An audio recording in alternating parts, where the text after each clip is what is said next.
ہر لحاظ سے پاکستان پستی کی طرف جا رہا ہے۔ معیشت جو کسی بھی ریاست کے لیے ریڑھ کی ہڈی کی حیثیت رکھتا ہے، آج ہماری معیشت کی ریڑھ کی ہڈی ٹوٹ اور ہماری معیشت اپاہج ہے، اور امید بھی نہیں ہے کہ جلد وہ صحتیاب ہو سکے، امید بھی نہیں ہے کہ جلد اس کی موت کبھی ہو سکے۔ جو کبھی کبھی کچھ نمائش کے لیے کہتے ہیں کہ قیمتیں کچھ کم ہو گئی، اگر 100 روپے کی چیز 1000 روپے میں چلی گئی اور آپ کہیں کہ 50 روپے کم ہو گئی، کیا احسان ڈال رہے ہو کہ 50 روپے کی چیز آپ 950 میں لوگوں کو اس ساری خوب سے قوم کا پیٹ نہیں ہے۔ یہاں پر قوموں کی تقدیر تبدیل کی جاتی ہے، ان کے مستقبل کے فیصلے کیے جاتے ہیں، اور قوم اپنے مستقبل سے بے خبر ہے۔ اسے سب باغ دکھائے جاتے ہیں، انہیں امید دلائی جاتی ہے۔ ہمارے پاٹا کے عوام نے 125 سال جس نظام کے تحت گزارے اور کئی نسلیں اس نظام کے تسلسل میں پلی بڑھی، اسی سے وہ مانوس ہوئے، لیکن نعرہ لگایا گیا کہ سیاست ختم کیا جائے یا انگریز کا تعلق ہے، لیکن جس بے ڈھنگ کے انداز کے ساتھ جس نظام کو تبدیل کیا گیا، آج وہاں نہ پرانا قانون ہے نہ نیا ہے۔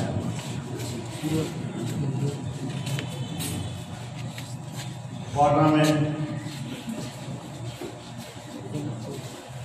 لینڈ ریفارم ممکن ہی رہے، کیونکہ پورے پاٹا میں لینڈ ریکارڈ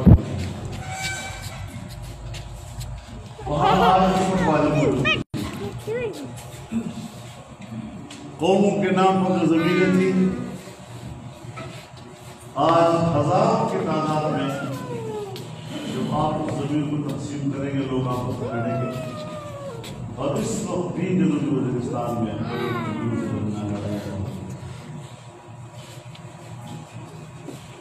یہ اپنے قوم کو نہیں دیکھتے، یہ اپنے عوام کے فائدے اور نقصان کو نہیں دیکھتے، یہ بیرونی قوتوں کے مفاد کو دیکھتے۔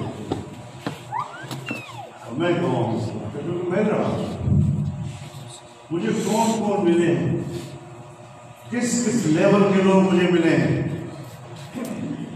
اور کس طرح مجھے انہوں نے آمادہ کرنے کی کوشش کی کہ آپ اپنا موقف چھوڑ دیں، ہر قیمت پر ہم نے یہ کام کرنا ہے۔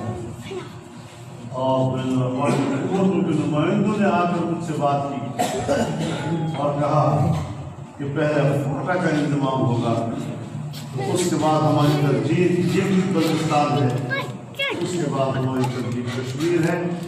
آپ سب دیکھ رہے ہیں کہ اب بلوچستان کے ساتھ کیا ہونے والا ہے، کشمیر کے ساتھ کیا ہونے والا ہے، اور کس طرح ہم نے 72 سال اپنے بچوں کا خون بہایا، اپنے جوانوں کا خون بہایا، اپنی ماؤں کا خون بہایا، بہنوں کی عزت اور عصمت سے ہم نے تعلقات کی، ہمیں کوئی شرم محسوس نہیں ہو رہی اس بارے میں۔ جس قوم نے پاکستان کی امید پر قربانیاں دی، آج ہم اسے ہندوستان کے بھیڑیے کے منہ میں دے رہے ہیں، اور ہمیں کوئی رحم نہیں آ رہا۔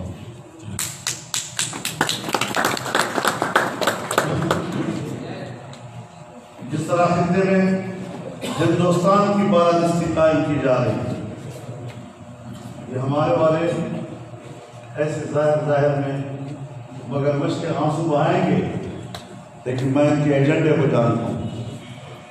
انہوں نے کشمیر پر ہندوستان کے قبضے کو قانونی قرار دے دیا.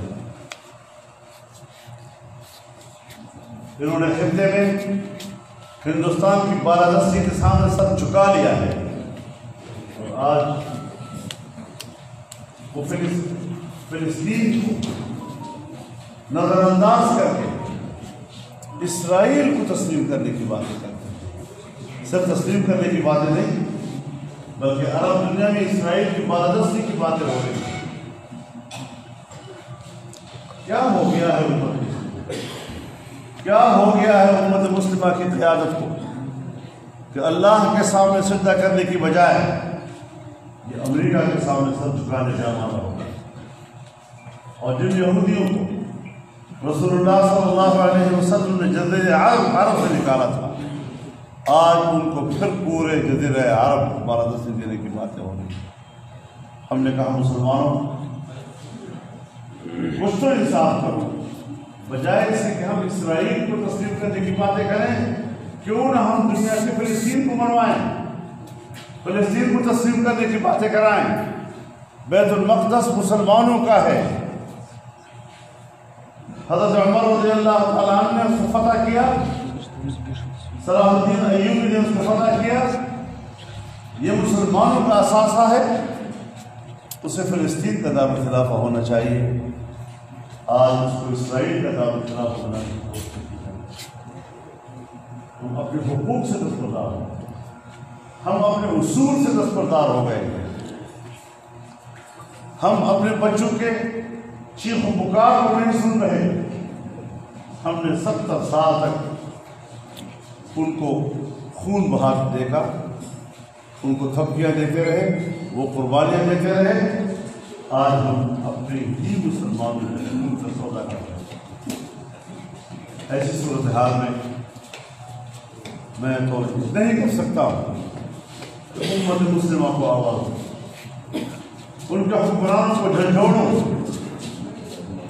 کہ امت مسلمہ تمہارے ہاتھ میں امانت ہے، اس کی عزت کے ساتھ نہ کھیلا کرو، ان کی حرمت کے ساتھ مت کھیلا کرو، ان کے ناموس کا مذاق مت اڑاؤ.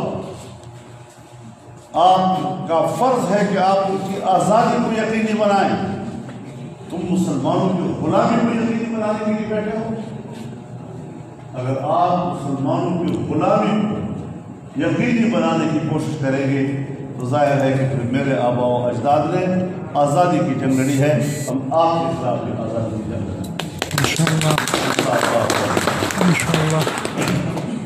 یہ حالات، ان حالات میں ہمیں بڑی سنجیدگی کے ساتھ صورتحال پر غور کرنا ہوگا. ہم بھیڑ بکریاں نہیں ہیں کہ جس طرح چاہیں ہمیں ہانکتے رہیں، اور جو چارہ ہمارے سامنے ڈالے ہم قبول کرتے رہیں. انشاءاللہ ایک باعزت مسلمان قوم کی طرح ہم اٹھیں گے، میدان میں ہوں گے، اور ہم اس طرح کے فیصلے کو قبول نہیں کریں گے. ہم آج بھی ان زمان کے فیصلے کو غلط کہتے ہیں، اور صرف غلط کہا نہیں، غلط ثابت بھی ہو گئے، غلط ثابت بھی ہو گئے. آپ سمجھ نہیں آئے، آپ گلگت بلتستان جاتے ہیں، ہیلو، جہاں 15 لاکھ کی آبادی ہے. جی 15 لاکھ کی آبادی کو تو آپ صوبے کی حیثیت دے رہے ہیں، لیکن 1.5 کروڑ قبائل کو تم صوبے کی حیثیت دینے کو تیار نہیں ہو. یہ وہ ساری چیزیں ہیں جو ہمارے مد نظر ہے، اور انشاءاللہ ہمارے مد نظر رہے گی، اور اس کے لیے ہماری اپنی جدوجہد ہے، وہ جدوجہد جاری رہے گی. اللہ تعالیٰ اس صالحات کو قبول فرمائے اور حالات کا ذریعہ بنائے.